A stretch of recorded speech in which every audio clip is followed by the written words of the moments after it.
எல்லாருக்கும் வணக்கம். இந்திய அரசியல் சாசனம் நம்ம தமிழ்நாட்டில் இருக்கிற எல்லாருக்குமே கொடுத்துருக்கிற உரிமையில் ரொம்ப ரொம்ப முக்கியமானது ஓட்டிங் ரைட், வாக்குரிமை.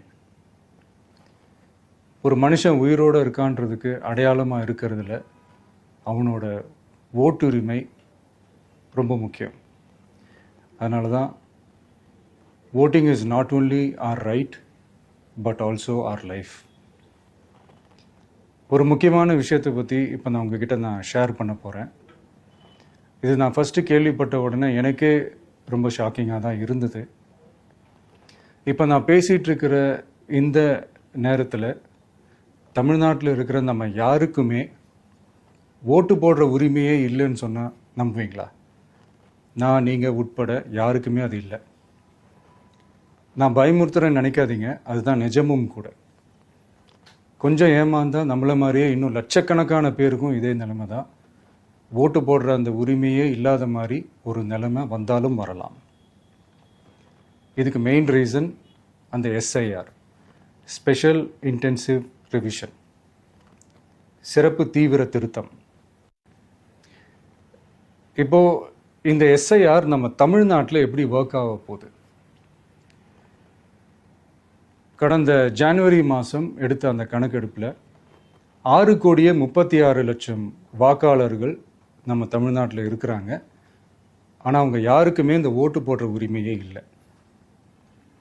அந்த பிஎல்ஓன்னு சொல்லுவாங்க, பூத் லெவல் ஆஃபீஸர்ஸ், வாக்குச்சாவடி நிலை அலுவலர். அவங்க தான் வீடு வீடாக போய் அந்த ஃபார்மை கொடுப்பாங்க. அதை நம்ம ஃபில்அப் பண்ணி கொடுக்கணும். அதை தேர்தல் ஆணையம் அதை எடுத்துகிட்டு போய் அதை ஸ்க்ரூட்டினைஸ் பண்ணி அது எல்லாமே கரெக்டாக இருக்கான்னு செக் பண்ணி பார்த்ததுக்கப்புறம் அந்த வாக்காளர் பட்டியலை வெளியிடுவாங்க. அந்த வாக்காளர் பட்டியலில் நம்ம பேர் இருக்கணும், அப்போ தான் நம்மளால் ஓட்டு போட முடியும்.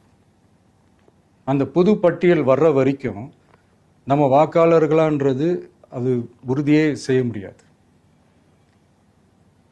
இன்கேஸ் அந்த புது பட்டியலில் நம்ம பேர் இல்லைன்னா அது ஒரு தனி ப்ராசஸ், அது ஒரு தனி ஃபார்ம், அது ஒரு தனி கிளைம்ன்ற மாதிரி அது ஒரு வேறு வேலை.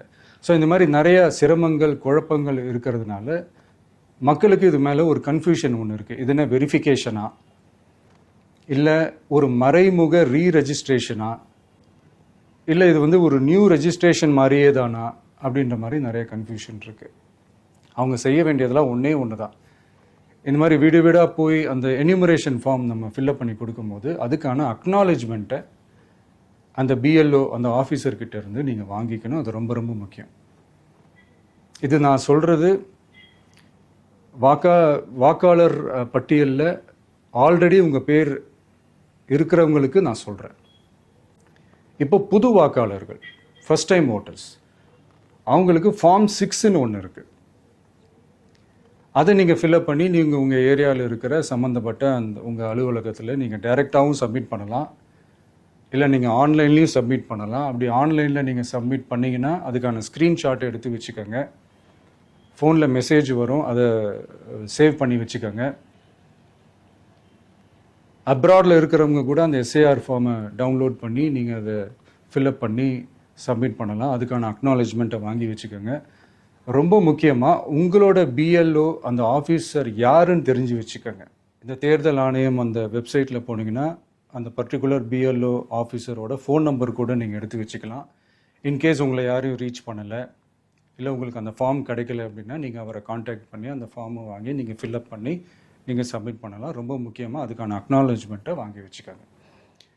இது எல்லாமே சரியாக செஞ்சாலும் இந்த எஸ்ஐஆர் மேலே சில டவுட்ஸ் இருக்குது. அது என்னென்னா, இந்த 6,36,00,000 வாக்காளர்களுக்கு ஒருத்தர் விடாமல் இந்த ஒரே மாதத்துக்குள்ளே எப்படி எல்லாருக்குமே அந்த ஃபார்ம் போய் ரீச் ஆகும்? ஒன்று. ரெண்டாவது, நீங்கள் வரும்போது வீட்டை பூட்டிட்டு வேலைக்கு போயிட்டு என்ன பண்ணுறது? இப்போ நீங்கள் வருவீங்கன்றதுக்காக வேலையெல்லாம் விட்டுட்டு வீட்டுக்குள்ளேயே உட்காந்துட்ருக்கணுமா? ஸோ இதில் மெயினாக பாதிக்கப்பட போகிறது உழைக்கிற மக்கள், ஏழைகள், வேலைக்கு போகிற பெண்கள். இவங்களுக்கு யார் கரெக்டான அந்த பதில் சொல்ல போகிறது?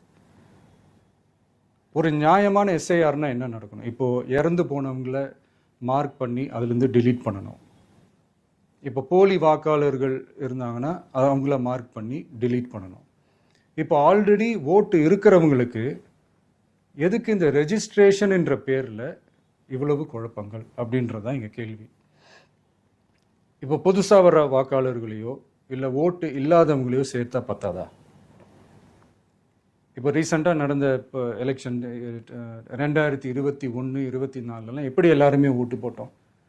அதில் ஓட்டு போட்டவங்க கூட இப்போ புதுசாக ரெஜிஸ்டர் பண்ணணும்னா அது ஏன் அந்த கன்ஃபியூஷன் அப்படின்றதான் நாங்கள் கேட்குறோம். அதனால தான் நாங்கள் எஸ்ஐஆரை எதிர்க்கிறோம்.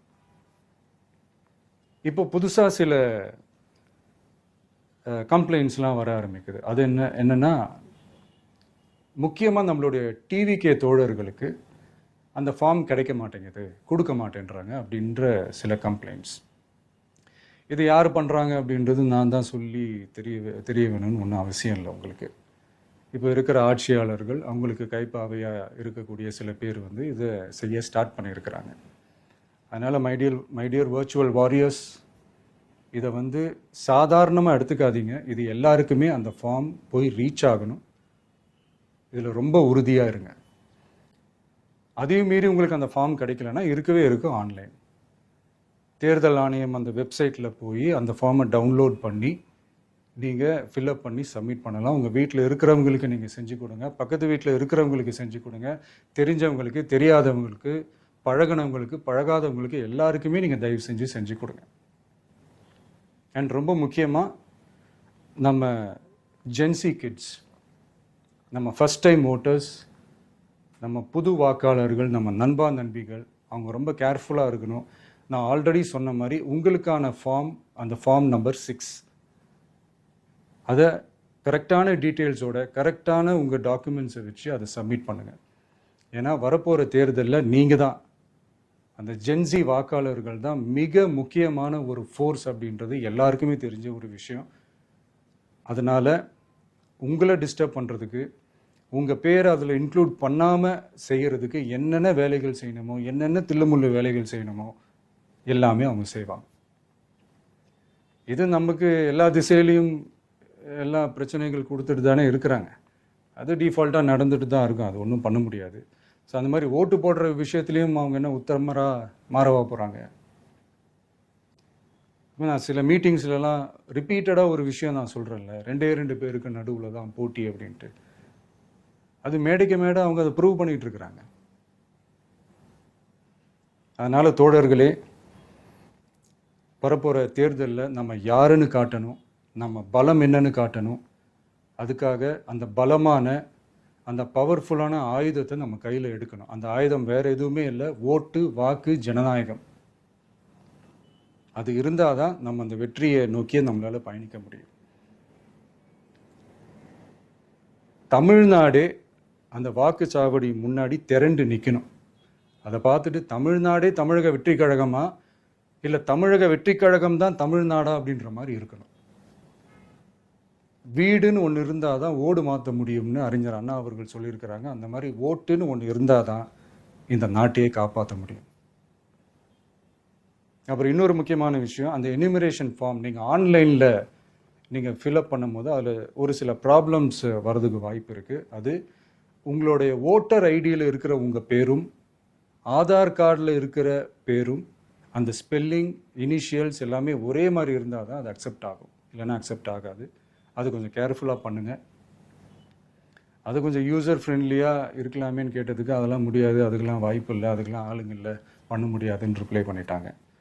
ஸோ அதனால் மை டியர் டிவிகே தோழர்களே, மை டியர் ஜென்சி படை பலமே, உஷாராக இருங்க, கான்ஃபிடென்ட்டாக இருங்க, நல்லதே நடக்கும், வெற்றி நிச்சயம். மீண்டும் சந்திக்கும் வரை நன்றி, வணக்கம்.